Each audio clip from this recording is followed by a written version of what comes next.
All right, here we go, guys.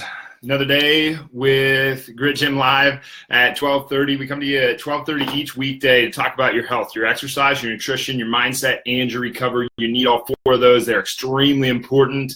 Health is the number one resource in your life. Nothing else can compare to health, not your relationships, not your time, not your money. And those are your four great resources, right? Health, wealth, relationships, time. Nothing surpasses health, because without health, you can't enjoy your time, you cannot enjoy your money, and you sure shit cannot enjoy your relationships the way that you want to. If you don't take care of your health, it is the most selfish thing that you can possibly do in this life. And it's worth the investment. It's worth the investment. And if you don't do that, it becomes an expense real quick. Your health becomes an expense that you transact that gets you in a bad spot. So how did you guys like yesterday? Did you guys like yesterday where I thought Rach, that was probably the best one that she's ever done. I thought she did a really, really good job. It was impressive. Really good points. I hope you guys got something out of it. And I really hope that the next time she's on, we can have that same kind of discussion, that back and forth, and they can keep getting better and better. But what are we talking about today? Today, I had a conversation yesterday that was very interesting, and I think that you guys can get a lot out of it because it went really well. Really smart guy, works out at Grit Gym, has his back up against the wall. Now, what happened with this guy, we're in a conversation, and his back's sort of against the wall, right? So when he started out, he had a fat loss goal. He has way too much fat on his body. He needed to change it. He doesn't know what to do, so he came into us to ask us questions about this. He's like, I'm not living my life the way that I want to. It's always the answer. That's always the answer you always get. Why are you here today? I'm not living life the way I want to. I'm not living the experience the way I want to. I'm only going to get one of these this time. I might get more lives down the road, or I might have this immortal life, or I might be a part of everything, or I might, however you want to theology out your scenario in this world. That's completely cool with me, but he obviously was not having the experience that he wanted at this point in his life, and he felt it. He was slowing down. He's in his mid-50s. He's slowing down. Can't keep up with the pace of life the way that he used to.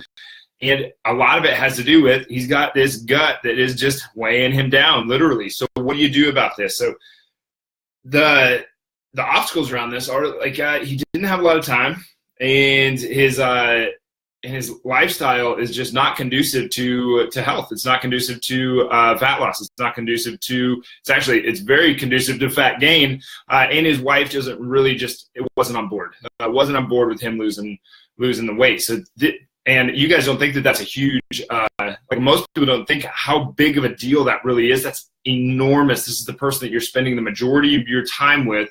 You're spending it. You're sharing your home with. You're sharing your space with. The person that you're around more than anybody else. You got to get them on the same page. So wife not on board. He's not living the life he wants to. This is a bad deal. He comes into Grit. He's asking us questions. The thing about us is, we just found this out the other day. We're actually the oldest micro gym in Iowa City now, which is really cool. We've been open since 2010, but me personally, I've been doing this professionally since 2007, so this will be the 10th year, and got my first strength conditioning book in 1997, studied this thing relentlessly, obsessive about this stuff. So I had a lot of experience with exercise, with nutrition, before I even got into the professional world. Now, 10 years later, of helping people, I've seen tons and tons of success stories, which is really cool. I love seeing the success stories. When people come in and they lose 85 pounds in their first year, it's fucking awesome. I cannot tell you the amount of life change that you see in people, how cool that really is. The success stories are so much fun, but it's a ton of work to get there. And this was another thing that came out of this conversation with this guy, is that like if everything was given to you right away, you would have missed the entire journey, and you would have missed all the experience of getting down there, and you would have missed the struggle, and you would have missed all the good stuff, and it would have been really too bad. So this is a gift. It's a gift that he has this obstacle to overcome, and now we got to execute. Now we got to overcome this thing. So how do we do it? Well, first we got to get a plan together. We got to get some strategy. We got to get a strategy just to implement that strategy, and then we got to execute upon that. So we got to do those three things. So Grit Gym has a very good system that we use. We have a nutrition course that we put people through. We run those every quarter. So if you're looking to change your lifestyle around nutrition and really rewire your brain so that you can make better choices on a regular basis, and so that it doesn't overwhelm your life, so that you don't have to make nutrition, like you don't have to live to eat and eat to live, because you already do that. We want you to be able to just mindlessly plug away mindlessly plug away at you just do it. It's just a habit that you create this healthy lifestyle. That's what we want to get out of the nutrition course. So we have to have a strategy. We have to have a strategy to implement that strategy. And then we've got to execute, which is really what this came down to, because at this time we were just like, hey, let's do this. And Mike's done he's done a great job. Really smart guy, really good guy. But now his back's up against the wall, because is he going to be that success story, or is he going to be that tragedy? And his back's up against the wall because his body is constantly going to adjust. So he's gotten to that point where he's dropped a little and he's made really good changes in his life. Okay. We don't want to try to go like Grit. We don't throw 10 rules on you and say, you've got to go execute on all of these 10 rules right now. That's ridiculous. Some people might be able to pull that off, but it's going to be rare. It's going to be few and far between. That's why you see a lot of these things that they're like 7 ways to better fat loss. Well, you need one. You just need one. The idea that you need a ton of different ways, no, you need one, and then you need to master that one, and then we can move on to the second one. But you need one. The idea that you need more than one is insane.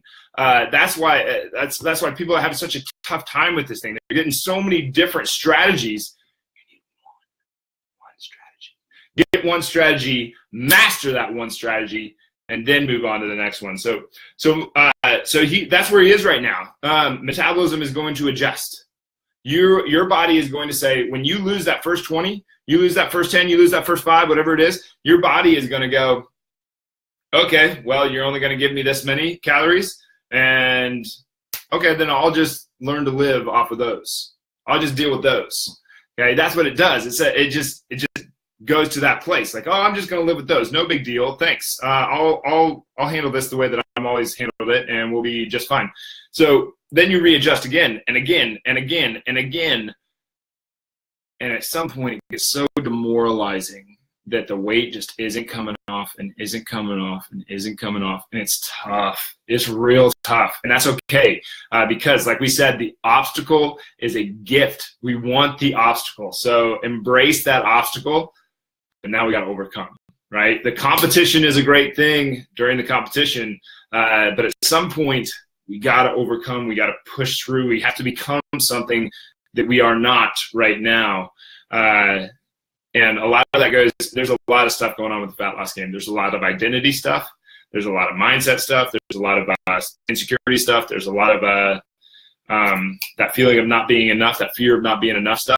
That is constant throughout the fat loss game. It's super tough. It's very, very difficult to get over this. So what are some things that he can use to get over this? Because you're fed the wrong information. You're fed the wrong strategy. The strategy it's what schools teach. It's what life or what society teaches. And that's that if you're not able to get right here, if you're not able to meet this expectation, you better lower the bar. Well, it's unrealistic. You must not be able to make that. It's unrealistic for you to get here. This is what schools teach.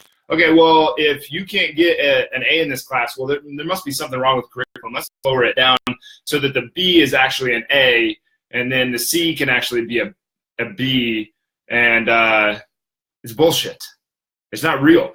If you're not getting what you want, if he's not getting where he wants to be, this was part of the problem was not enough action being taken. So if you're not where you want to be, never lower that bar. This is the one thing I want you to get from this video. This one thing. I was talking about the one thing a little bit ago. The one thing that you have to get from this video is that you never, ever, ever lower the bar. You never, ever lower that expectation. You never lower what you think that you are capable of, because you are capable of your best. Whatever, I don't know why I put it in quotes, but your absolute best, your gut-wrenching best. I mean your real best, not the bullshit best that your mommy or your daddy said was important when you were a little kid. But your real best is more powerful than you can possibly imagine. But it's terrifying to think of trying your best and then failing, right? Like, I know what that's like. I know what it's like. I'm glad to say that at multiple times in my life, I did the absolute possible best that I absolutely could. And it was tough and it was grinding. And in many of those times, I failed. I fell off. I lost. I remember getting done with a wrestling match one time. And I remember I thought I had the two. And I'm scampering around. I'm trying to make sure I've got the two to end this match with there's like 15 seconds left. We're fighting. Referee doesn't give me two. We go into overtime. And I didn't even think we were in overtime. I thought I had the two. I'm walking back and I'm just like, oh my God, this is insane. I can't believe how much pain I'm in right now. Like at the time, I wasn't like consciously thinking of this, but like the pain was just absurd. My muscles were burning. I couldn't catch my breath. I can only count a few times in my life where I've ever been that tired before. I pushed my body to the absolute limit that it possibly had at that point, and I thought I was done. And then I found out we're tied, and we go into overtime, and he gets the decision. So he chose to go neutral, which, if chose any other position, he probably would have been done. But this would have been the better position for him to go neutral. And that means that I've got to go another minute of exercise. And I'm pretty sure that one went into double overtime. And that sucked. I know that one didn't go into double overtime, but I thought I was at my absolute end. I thought I didn't have anything left. And I still had to go one more minute. You have that one more minute in you. So increase that action, increase your work ethic, increase your activity level. So that's there's something to the recovery game. I talk a lot about the recovery, and that's where the magic happens. No one got strong in the gym, no one got gained muscle in the gym, no one lost fat in the gym. Everybody loses fat, everybody gains muscle, and everybody gains strength in the recovery phase, not in the I'm gonna lose fat phase, right? So there's something to the recovery game. That is a component of all of this, but without that work ethic, without that strategy, without that drive, without that action, without that activity, nothing else is going to happen. This is the one thing that I hope that everybody, you never, ever lower the bar from what your absolute best is, because then your bar just doesn't go as high. I don't know. I think I've told the story on here before, but the story of the fleas in the jar. If you have a bell jar, apparently fleas, I don't know if this is actually scientifically accurate. Somebody can look this up for me.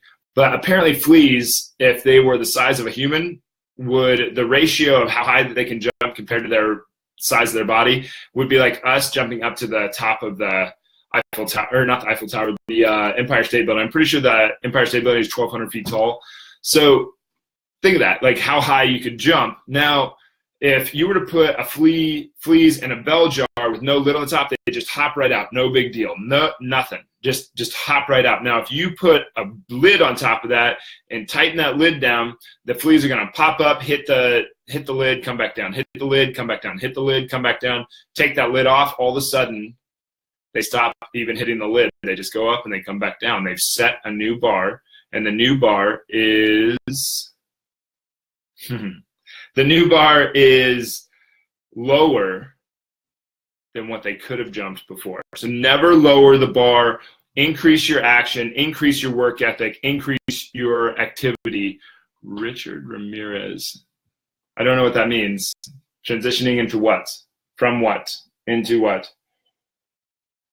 Anyway, so it's a mindset thing, right? So Mike's got himself into a mindset thing where he just got to keep taking action, and it gets harder and harder and harder to take action as you go along. So the tragedy of this can be that it's succumbing to the fear of not being enough and just being like, well, I guess I am the way that I am. And that's kind of what the question of the conversation started to become. Is this just how I am? Is this just how it's going to be? Well, I don't know if that's altogether accurate. There is a certain amount of that. This is extremely difficult because there's so many more. It's not just as easy as, if you drop 100 calories a day, well, that's going to equal 700 calories a week. And over 2 weeks, that's going to equal 1,400. And over 3 weeks, that's going to equal, what would that be? What's 14 plus 7 is, math in my head, 21. So pretty soon you're going to get to 3,500 and then you're going to lose a pound, right? Well, no, that doesn't work like that. It's not this easy equation. Your body is going to accept more calories. So if you had a pound of, or if you had 1,000 calories of broccoli over here and 1,000 calories of McDonald's over here, your body is going to accept much less calories from that broccoli and much more calories from that McDonald's. And so if you ate, like on paper, it would look like, I'm eating 1,000 calories for either one. But from the McDonald's, your body is actually consuming more calories. So it's not as good, right? Now, on top of that, when we actually go into, and we lose the first 20, we lose the first 50, whatever it is, the body says, okay, well, I'll deal with this and I'll just, no big deal. I'll just live on the 1,000 calories less that you have and I won't lose any more fat because I'm going to hold on to it because I want it there because I identify with it.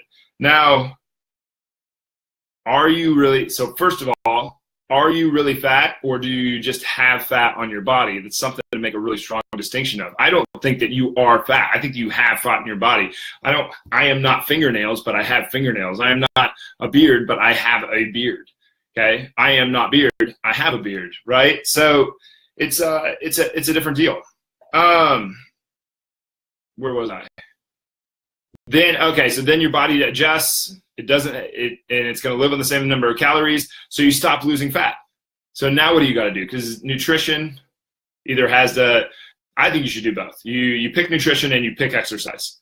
Not either or, you pick both. So you got to increase your activity level. You got to increase your work ethic. You got to increase the action that you take. And you can take action on your nutrition too. So your nutrition, you have 2 choices there. Only 2 choices. And I think that you do both. You either eat less and or you eat better. If you eat better, everything's going to be just fine. If you eat better, everything's going to be fine.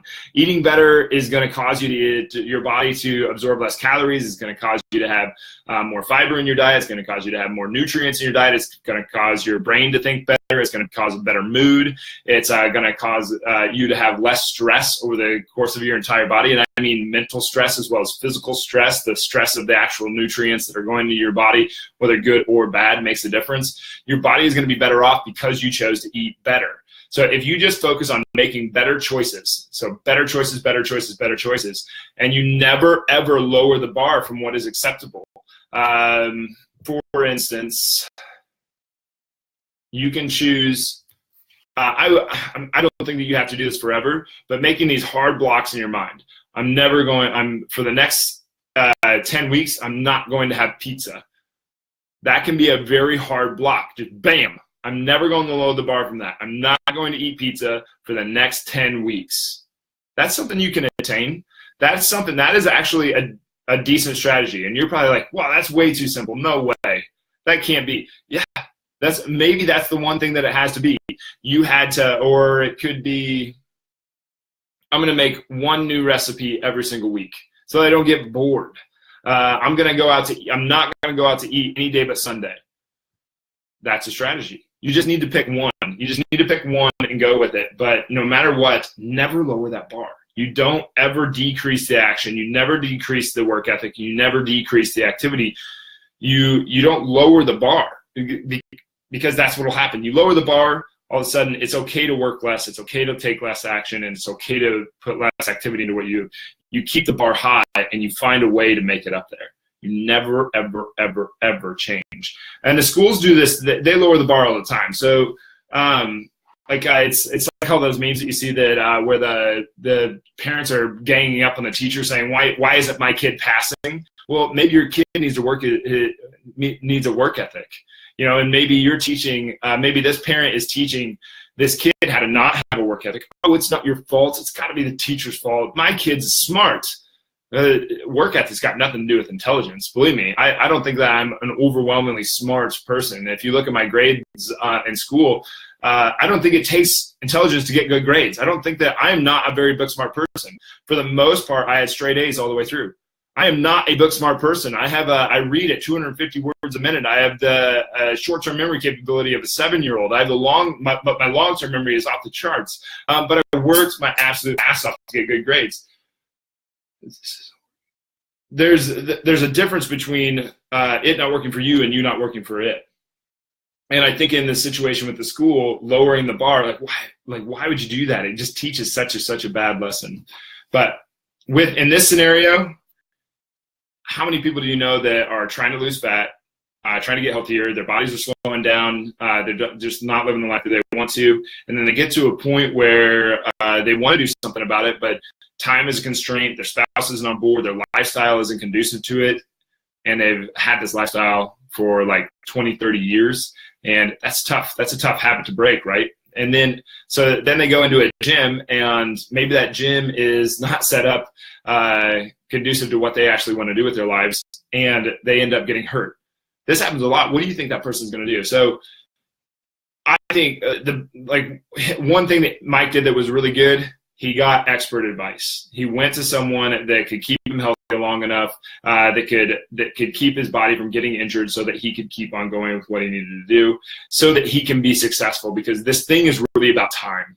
The fat loss game, everybody thinks that it's based on all these kind of bogus things. It takes time. That's the number one thing that gets in people's way is how long can they take when I say it's demoralizing over time to just, oh my God, to just deal with it, that's still about time. How long does it take to burn calorie after calorie after calorie? It takes a lot of time. How long does it take your body to adjust to all this stuff? It takes a lot of time. What if you actually get to your goal? Well, the statistics would say that you are an extreme anomaly unless you gain all your weight back. Excuse me. So almost everybody gains their weight back after they lose it. Okay, this sucks. It's we're not doing very well as an industry, in my industry. So what do? You have to have time. Your body's got to get used to who the person is now. It's got to get used to the real you. And then you're the success. Once you get to that point where you don't have to discipline yourself to thinking that way, discipline yourself to eating that way, discipline yourself to working that hard all the time, then it's just what you do. It's not necessarily that you're trying to work so hard to do it. It's just what you do. You continue to set the bar higher. You did not lower the bar so that you could meet it. The only place that works in a win is the limbo game. But anyway, always, always, always keep the bar and then increase your activity to get there, or raise the bar and then increase your activity to get there. Do not ever lower the bar to reach that. That's a loser's way out. It's not going to work out for anybody. It really, if we go back to the gift of the struggle, the gift of the obstacle, it denies that gift. It denies what you could have done. It denies the trophy. Like what would it be like to have a trophy that you didn't earn? It wouldn't mean anything. I have none of the medals, none of the trophies, none of the things that I achieved in sports do I still have, because I don't care. It was never about them, and for the most part, I almost guarantee you that you talk to any athlete, you talk to any successful person, and it will not be about the trophy or the plaque or anything like that. It was the result of the experience that they had, that they took from it, that they learned from it. Never, ever, ever lower that bar. Increase your action, increase your work ethic, increase your activity. Good things happen. The rest of the world is trying to make you think that you are not who you are, that you are not who you're supposed to be, that something is wrong. Nothing is wrong except the thought that you cannot experience the joy of being you. This show really, the whole reason I do this show is to inspire the experience that you want to live. To me, everything is about the experience. When you die, what are you going to take with you? You're not going to take your body with you. You're not going to do anything more than you're not going to be able to take anything more than the experience that you lived. So to me, the experience is the most important thing that you have in your life. and your health is the most important thing to your experience. So that's why I do this. It's not necessarily for me to try to inspire you. It's for me to try to get you to inspire you. So, oh, look who it is. Hi, Cindy. Does increasing weight equal more weight? Does increasing weight equal more exercise, or is it more effective to increase reps? It doesn't. That's a good question. I get this pretty often. It's kind of a moot point. If you were to sum up strength and conditioning, you would say that you need to move different weights in different ways at different times of the year. Different weights, like different amounts of weights at different speeds at different times of the year. So even like Eddie Hall right now is going for a 550 kilogram deadlift. The old record was 461 kilograms, and he smashed it, just murdered it by deadlifting 500 kilograms. To put that in perspective, that's a little over 1,100 pounds. Now for him to go in and do 1,000-pound deadlift every day would be equivalent to what most lifters do in the gym. They just go in and they work up to a weight that they can barely do, and it never works out well for them. So those are just maximal loads. Those reps to fatigue, sets to fatigue. It doesn't work well at all. It doesn't get anybody strong. It really just eventually gets everybody injured.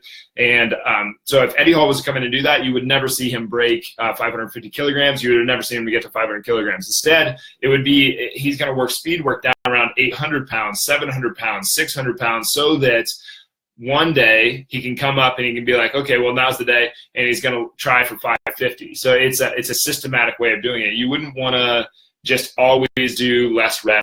You wouldn't want to always do more weights. There is a lot of confusion around like the Tracy Anderson thing that that women should only lift 12 pounds or less, which is just the more time that goes on, the more she sticks to that. And I don't think she's a stupid person, and I don't think she's an uneducated person. So I think that makes her a crook. It's absolutely bogus. It does not work. The idea that a woman cannot pick up more than 12 pounds is insane. She bounces a toddler on her knee until they're like 3 or 4 years old. That kid is well over 12 pounds by that time. So a mom that's carrying around a 40-pound kid, is she not supposed to also lift over 12 pounds of weight? It's insane. And that you're supposed to go for more reps so that you have more tone. Like, that's absolute bullshit too. Tone is found by increasing muscle mass and decreasing fat. And there's really no, I think the look of tone, if we want to go by that, the word tone in a physiological sense is more like piano wire and less like how the muscle looks. But I'm going by what everybody calls tone. So no, you have to, there's certain things in grit where we might do sets. Like, let's say we're doing a dumbbell bench. We're just, this is one phase that we'll do where we'll go 4 sets of 2 with 1 set of 5 at the end. So they're working up to a set of 2 with maybe like 85% of their 1 rep max. And then, because you can obviously do more than 2 reps at 85%, but on that 5th set, where they go up to 5 repetitions, that's about 85% of your 1 rep max. So they're actually maxing out at that time, or getting close to a sub-maximum weight at that time, especially for females that can handle a little bit more volume.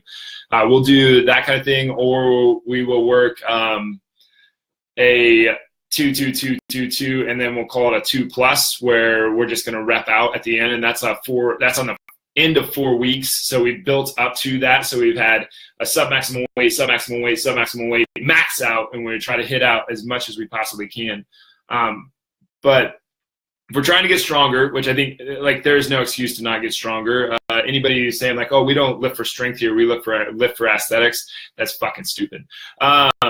If you're going for strength, there's a time and place to do, 20 repetitions, but it's rare. And if you're going for tone, you want to get strong. So I think that was a really roundabout answer. I'm not sure if I was very clear on that, but if you're reading muscle fitness magazines and going off of them, those people are writers. They're not practitioners, and they're not coaches. They have no clue what they're talking about most of the time. They've probably never read a book on strength and conditioning. They're just writing off of interviews that they've done. But Does increasing weight equal more exercise, or is it more effective to increase reps? I think I answered the question. It's both. The simple answer is both. But anyway, 1 o'clock, so I'm signing off. Thanks for the question, though, Cindy. I really appreciate that. I love it when I get questions on here. Maybe that's one that I can go into more detail on, because there's 2 whole chapters devoted to that, to basically that question in the Cost of Courage. So maybe that's something I can cover on here. But anyway, thanks for being here, guys. I really appreciate it. It's really cool for you guys to come in and hang out with me at 12:30 every day. But please take the time, hit the share button, send this out to everybody you know. If you think it's a terrible video, share it and tell everybody why you think it's terrible. And if you love the video, please send it out. But anyway, thanks for being here. I will see you guys. What's tomorrow? Thursday? I don't think that we have an interview, but I'll see you Thursday. Thanks, guys.